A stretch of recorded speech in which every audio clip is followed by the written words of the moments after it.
Hello friends, आज मैं आपके साथ एक नई रेसिपी शेयर करूंगी। तो मैं आज बना रही हूँ वेजिटेबल चॉप, जो बच्चों से लेकर बड़ों को अच्छी तरह से पसंद आएंगे। तो मैंने एक पैन लिया है, उसमें डालेंगे थोड़ा सा तेल, जीरा, राई और थोड़ी सी कटी हुई सब्जियां डालेंगे। तो मैंने यहाँ पे शिमला मिर्च और बीट रूट और कैरेट और थोड़ा सा प्याज लिया है। फिर उसमें बेसिक सा मसाला डालेंगे।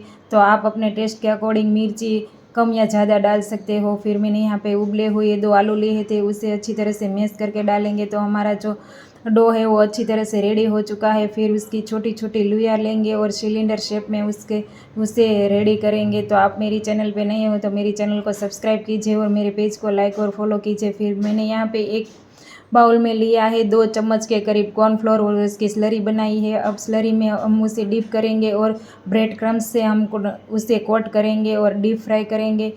आप ये रेसिपी ट्राई कीजिए और मुझे कमेंट कीजिए। तो हमारा जो वेजिटेबल चॉप है वो अच्छी तरह से रेडी हो चुका है। तो आप किसी भी चटनी के साथ इसे सर्व कर सकते हो, या बच्चे हो या बड़े, सबको पसंद आएगा।